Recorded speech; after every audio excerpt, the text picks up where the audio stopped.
మీ ఎలాంటి వ్యాపార ప్రకటనలకైనా వెంటనే మా ఛానల్ సంప్రదించండి.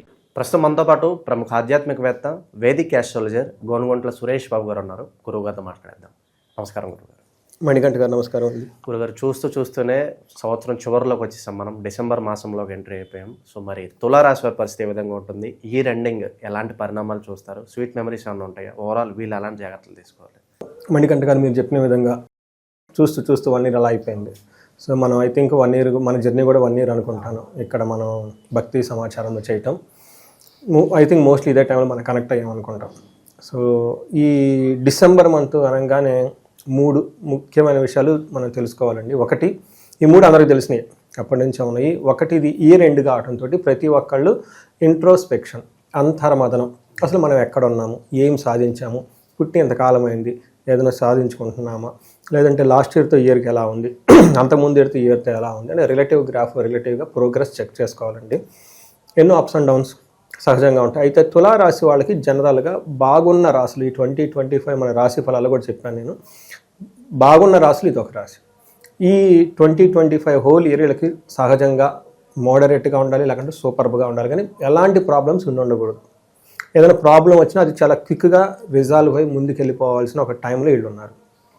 ఇన్ కేస్ ఎవరైనా కనుక కంపేర్ చేసుకొని సరిగా లేదండి, ఎక్కడో తేడాగా ఉన్నాం, మాకు గ్రోత్ లేదు, జాబ్ లేదు, అని ప్రాబ్లమ్స్లో ఉన్నాం అనుకుంటే ఒక్కసారి ఇండివిజువల్గా కన్సల్టేషన్ తీసుకొని చార్ట్ చూపించుకొని ఏదైనా ప్రాబ్లమ్స్ ఫిక్స్ చేసుకొని ముందుకు వెళ్ళిపోవటం చాలా ఇంపార్టెంట్ అండి. ఎందుకంటే ఈ రోజుల్లో ఎవ్రీథింగ్ ఈజ్ ఈజీ అండి.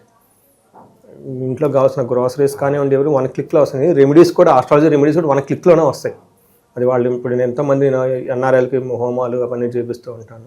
కానీ వాళ్ళకి ప్రాబ్లమ్స్ ఉంటాయి. ఎందుకంటే ఇది గురువుగారు మాకు ఈ ప్రాబ్లం ఉంది, ఏంటో ఈ హోమం చేసుకోండి, ఇది ఇలా చేయండి, కొన్ని రోజులు ఎలా వెయిట్ చేయండి, మీ లైఫ్ స్టైల్ ఎలా ఉండండి.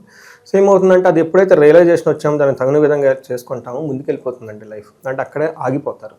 అందుకని తులారాశి వాళ్ళు సహజంగా బాగుంది కాబట్టి, ఎక్కడ ఆగకూడదు కాబట్టి, ఆగుంటే కనుక చేయండి. ఇది డిసెంబర్ మంత్ ఫస్ట్ ఒకటి, ఎందుకంటే మంత్ ఇయర్ ఎండ్ కాబట్టి ఇంట్రోస్పెక్షన్.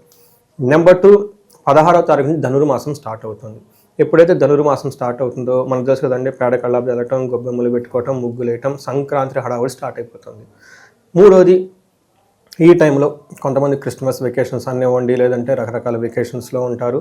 మనకి ఐటీలో, ఎన్ఆర్ఏలో వాళ్ళకి ఏమంటే వెస్ట్రన్ కంట్రీస్ అంతా డౌన్ టైం అంటారు, లేదంటే 0 కోడింగ్ డేస్ అని చెప్తూ ఉంటారు. ఈ టైంలో వాళ్ళకి ఈవెన్ హెచ్ఆర్ కూడా మీ టూర్ ప్లాన్ ఏంటి, వెకేషన్ ప్లాన్ ఏంటి అని వాళ్ళు అడుగుతుంటారు. కొంతమంది లీవ్ క్యారీ ఫార్వర్డ్ అయితే ఎక్స్పైర్ అయిపోతేనే ముందుగానే లీవ్స్ అనేది తీసేసుకుంటారు. ఈ టైంలో చాలా best time for the vacation.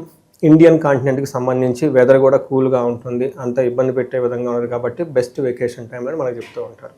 So ఇలాంటి టైంలో ఈ బెస్ట్ మాసంలో తులారాశి వాళ్ళకి కూడా చాలా బెస్ట్గా ఉంది. ఒక సింపుల్ మాటలో చెప్పాలంటే తులారాశి వాళ్ళకి టోటల్ ఇయర్లో ఇదొక స్వీట్ మెమరీ ఇచ్చే మంత్ అని మనం ఖచ్చితంగా చెప్పుకోవచ్చు. అంత బాగుంది. మన డీటెయిల్స్ కనుక చూస్తే చిత్త 2-3 పాదాలు, అశ్విని 1-2-3-4 పాదాలు, విశాఖ 1-2-3 పాదాలు అంతా మనకు తులారాశిలో ఉంటారు. పేరు బలం ప్రకారం కనుక చూసుకుంటారు రా, రీ, రో, రా, తా, తీ, తూ, తే అన్న లెటర్స్ అంతా మనకి ఈ తులారాశిలో ఉంటారు. ఈ మాసంలో మనకి 4 గ్రహాలు, యాక్చువల్గా 5 గ్రహాల యొక్క ప్రభావం ఉందండి. 5 యొక్క గ్రహాల ప్రభావం వీళ్ళకి అనుకూలంగా ఉంది. ఉంటే తటస్థంగా ఉంటుంది, లేదంటే సోర్పుగా ఉంటుంది. అయితే నెగటివ్గా ఎలాంటి చోటగా ఎక్కడా కూడా అయితే వీళ్ళకి లేదండి. మనం సూర్యుని కనుక చూసుకుంటే 3వ ఇంట్లో ఉన్నాడు. సూర్యుడు ఎప్పుడైతే 3వ ఇంట్లో ఉంటారో వీళ్ళలో ధైర్యము, సాహసము, రిస్క్ టేకింగ్ ఎబిలిటీస్, వాళ్ళ యొక్క థాట్ ప్రాసెస్ చాలా షార్ప్గా ఉండి చాలా డైనమిక్గా ఉంటారు సహజంగా. సో మన మహర్షులు ఏం చెప్తారంటే వాళ్ళు ఇంకా డీటెయిల్డ్గా సంస్కృతంలో చెప్తారు. ఆరోగ్యం, నిత్య సంతోషం, బంధుమిత్ర సమాగమ, అర్ధలాభ, పుత్ర సౌఖ్యం, ఇష్టసిద్ధి, తృతీయగే రవి అంటారు. అంటే 3వ స్థానంలో రీతి ఉంటే ఎన్ని బెనిఫిట్స్ ఉంటాయి? ఆరోగ్యం బాగుంటుంది, నిత్య సంతోషంగా ఉంటారు, బంధుమిత్రులతో కలుస్తూ ఉంటారు, ధనలాభం ఉంటుంది, పుత్రులతో బాగుంటారు, సౌఖ్యం ఉంటుంది, అనుకున్న పనులన్నీ చేసుకుంటారు. అంటే ఏంటంటే 10 పనులు చెప్పారు ఒకసారి. ఈ టైంలో ఫాదర్కి హెల్త్ కొంచెం ఇబ్బంది పెట్టే విధంగా ఉంటుంది. అయితే మనకి సూర్యుడు సూపర్గా ఉన్నాడా. నెక్స్ట్ కుజుడు ఆయనకి బూస్టింగ్ డోస్ ఇస్తూ ఈయన కూడా సూపర్గా ఉన్నాడు. కుజుడు వీళ్ళకి 3వ ఇంట్లో ఉన్నాడు, సేమ్ సూర్యుడు లాగానే ఉన్నారు. 3వ ఇంట్లో కుజుడు ఉండటంతో మన మహర్షులు ఏం చెప్తారంటే విత్తలాభ, సదహ ఆరోగ్యం, ఇష్టసిద్ధి, సుఖావహ, వస్త్రలాభో, ధనప్రాప్తి, తృతీయ స్థానకే కుజ అంటారు. అంటే 3వ స్థానంలో కుజుడు ఉండటం వల్ల ఏమవుతుందంట ఆర్థికంగా బాగుంటుంది, బంధువులతో బాగుంటారు, ఇష్టసిద్ధి, అనుకున్న పనులన్నీ సాధించుకుంటారు. సుఖావహ, సుఖంగా ఉంటారు. వస్త్రలాభము, ధనప్రాప్తి.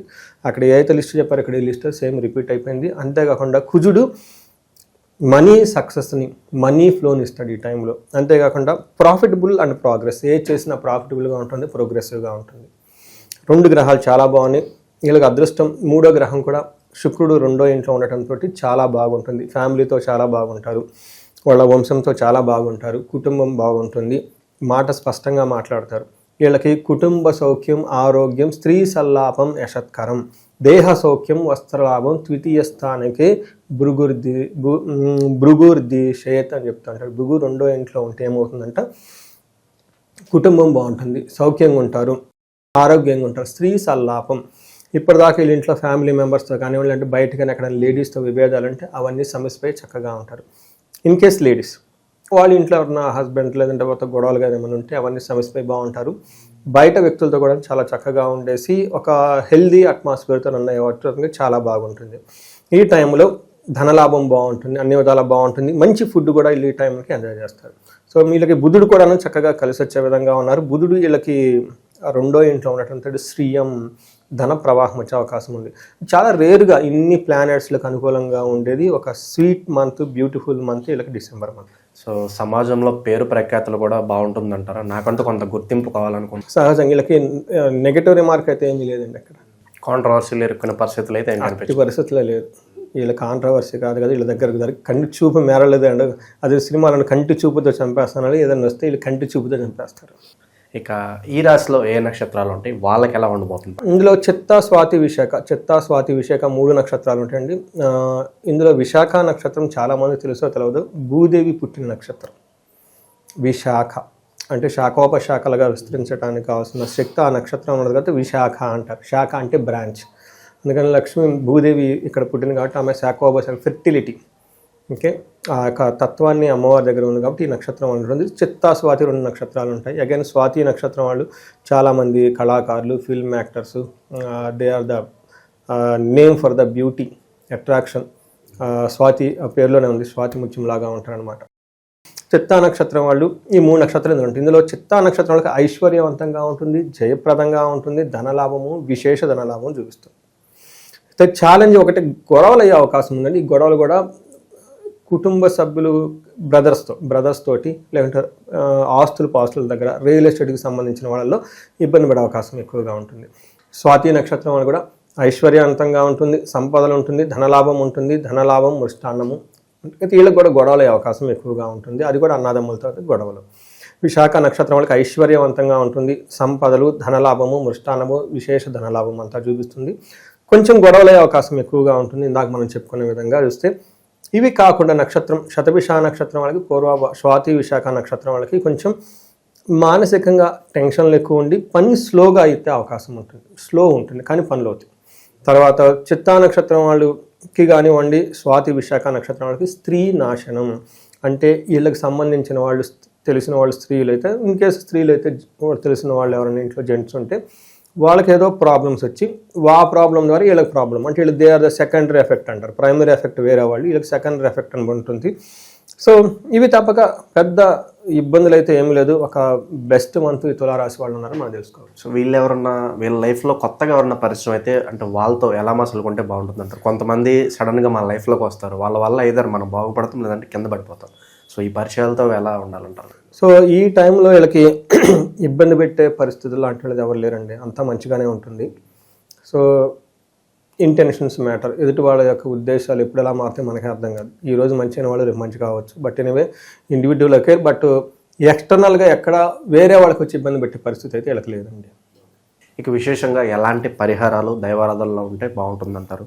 వీళ్ళు మనకి వైష్ణవాలకు సంబంధించిన ఆలయాలు విజిట్ చేస్తే చాలా బాగుంటుంది. తిరుపతి కానివ్వండి, లేదంటే శ్రీరంగం కానివ్వండి, ఎక్కడైనా సరే వెంకటేశ్వర స్వామి గుడికి కానివ్వండి, సీతారాముల వారి గుడి అక్కడ దర్శించుకుంటే చాలా బాగుంటుంది. ఇంక ఇవి కాకుండా పౌర్ణమి రోజు ఎక్కడైనా వీళ్ళకి సత్యనారాయణ స్వామి వ్రతం పూజ చేసుకున్నా కానీ చాలా బాగుంటుంది.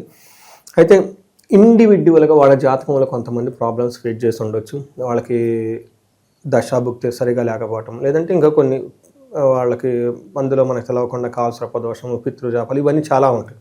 ఎందుకంటే సేమ్ నక్షత్రాలు పుట్టిన వాళ్ళందరికీ సూపర్ ఉండదు. నిన్న సేమ్ రాసే వాళ్ళ జాతకాలు ఇద్దరిద్దరికి చూశాను. ఒకళ్ళు వచ్చేటప్పటికి యుఎస్లో ఉన్నారు, ఒక ప్రీమియం కేటగిరీ పీపుల్గా ఉన్నారు. సాయంత్రం పూట అదే టైంకి ఇంకొక జాతకం చూశాను. వాళ్ళ ఏజ్ 54, ఇక్కడికి వచ్చిన అబ్బాయి 24 ఇయర్స్ ఏజ్. అన్న అనుకుంటూ వచ్చాడు, ఏంటి ఒకసారి జాతకం చూద్దామని అవుట్ ఆఫ్ క్యూరియాసిటీ. అతను మాట్లాడేది అదంతా చూసి ఏంటి జాతకం అసలు ఇంట్రెస్ట్. నేను చూశాను సేమ్ రాసి.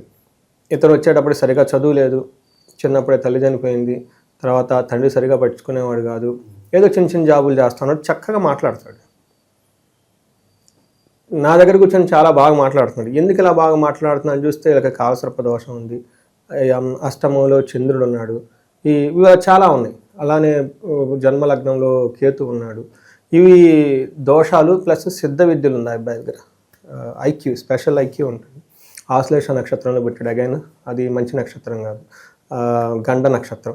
ఇలా అన్నీ పుట్టడంతో ఆ అబ్బాయి అలా అయిపోయాడు.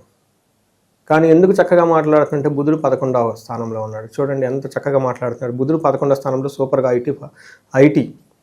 బుధుడు 11వ స్థానంలో వచ్చే స్థానంలో ఉంటే విపరీతమైన ధనం ఉంటుంది, ఫారిన్లో సెటిల్ అయ్యే అవకాశం ఎక్కువగా ఉంటుంది, ఈజీగా ఐటీ ఎంప్లాయ్ అవ్వాల్సిన వ్యక్తి. కానీ ఈ సర్పదోషాలు ఇవన్నీ దోషాలు ఉండడంతో అంత మంచి యోగం కూడా ఆగిపోయింది. అందుకని ఎవరైనా జాతకంలో ఉంటే చాలా ఎర్లీగా పర్టికులర్ తులారాశి వాళ్ళు మీరు ఎందుకు ఎదగట్లేదు, పర్టికులర్గా 35 to 45 years middle age crisis అంటారండి. ఇలాంటి సర్పదోషాలు ఇవన్నీ వాళ్ళకి తెలవకుండా ఉంటాయి, ఎక్కడో బిహైండ్లో ఉంటాయి. ఒక వెలుగుతారండి, వచ్చేస్తారు ముందుగా, ఫారిన్ వెళ్ళిపోతారు, టక మేనేజర్ అయిపోతారు, పెళ్ళవుతుంది, ఇక్కడ బ్రేక్ అవుతుంది. కారణం ఏంటి? ఈ దోషాలు అనేది అప్పుడు యాక్టివేట్ అయిపోతాయి అనమాట. అందుకని ఇండివిజువల్గా వాళ్ళ జాతకం చూపించుకుని తులారాశి వాళ్ళకి, అందులోని 2025 ఇయర్ చక్కగా ఉంది. ఇన్కేస్ ఎవరికైనా బాగలేదు ఒకసారి జాతకం చూపించుకోండి. 2026 ఇది రిపీట్ కాకుండా 10 ముందుకు వెళ్ళటానికి ఈ జాతకం చూపించుకొని వాటికి సంబంధించిన పరిహారాలు చేసుకుంటే చాలా ఈజీ. పరిహారాలు కూడా ఇంతకుముందు ఎవ్రీథింగ్ ఈజ్ ఈజీ అన్నట్లు, ఎవ్రీథింగ్ ఈజ్ జస్ట్ క్లిక్ అవే. ఎవ్రీథింగ్ ఈజ్ క్లిక్ అవే. నేను చాలా మందికి ఎన్ఆర్ఎస్లు చేస్తూ ఉంటాను, సంకల్పం ఇక్కడ నుంచి పరిహారాలు కూడా ఆన్లైన్ అయిపోయినాయి. మంచి ఫీడ్బ్యాక్ ఇస్తున్నారండి, బాగున్నాయండి, జాబ్ వచ్చింది, గ్రీన్ కార్డ్ వచ్చింది, మాకు టెంపరీ జాబ్ పోయింది, మళ్ళీ జాబ్ వచ్చింది, H1B వీసా వచ్చింది మాకు, అక్కడ మాకు బ్రేకప్ అయిందండి రిలేషన్షిప్, థర్డ్ పార్టీ ఎంటర్ అయ్యారు, థర్డ్ పార్టీ వెళ్ళిపోయి మళ్ళీ మేము కలిసి ఉంటున్నాము. ఇలా రకరకాలు వాళ్ళు ఇచ్చే ఫీడ్బ్యాక్ చూస్తూ ఉంటే, అందుకని మన మహర్షులు సంకల్పం అన్నారు. ఇప్పుడు నేను వేద మంత్రాలు చదవలేదనుకోండి, చదివిన వాళ్ళు చెప్పించుకోవచ్చు కదా. ఆయన మంత్ర జప యొక్క తపస్సు అంతా ఇలాగ దారబోస్తారు. అందుకని ఆ గోత్రనామాలు తీసుకొని చదువుతూ ఉంటాం. అందుకని ఈ పరిహారాలు కూడా పెద్ద ఎక్స్పెన్సివ్ ఏం కాదండి. మరి ఎందుకు నాకైతే అనుకుంటుంది, తగ్గ ఇబ్బందులు పడుతూ ఉంటారు. కానీ ఒక మూవీకి వెళ్ళి పాప్కార్న్ కొనుక్కొని ఒక ట్రిప్కి ఇటెళ్ళి అటెళ్ళి వచ్చేసి కొన్ని $1,000 ఖర్చు పెట్టేస్తారు. దేవుడికి ప్రాబ్లం ఉంది, ఇది చేసుకు లైఫ్ స్మూత్గా ఉందంటే చాలా ఆలోచిస్తారు. అందుకని దేనికైనా కర్మ యోగం ఉండాలి. బట్ ఈ వీడియో చూసిన వాళ్ళు ఎవరైనా లైఫ్లో స్ట్రక్ అయి ఉంటే ఒకసారి జాతక చక్రం చూపించుకొని 10 ముందుకెళ్ళే అవకాశాలు మీకు మన శాస్త్రాల్లో ఈ మంత్రాల రూపాల దేవుళ్ళు అన్నీ మనకు అవకాశాలు ఉన్నాయి కాబట్టి చెప్పించుకోవాలని చెప్పేసి నేను కోరుకుంటున్నాను. ఓవరాల్గా తులారాశి వాళ్ళ పరిస్థితి ప్రస్తుతం ఎలా నడుస్తుంది, భవిష్యత్తులో ఎలాంటి జాగ్రత్తలు తీసుకోవాలి చాలా బాగా వివరించారు. హోప్ఫుల్లీ వచ్చే ఇయర్ కూడా వీళ్ళందరూ కూడా చాలా బాగుండాలని చెప్పి మనస్ఫూర్తి కోరుకుంటాం. ధన్యవాదాలు. ధన్యవాదాలు.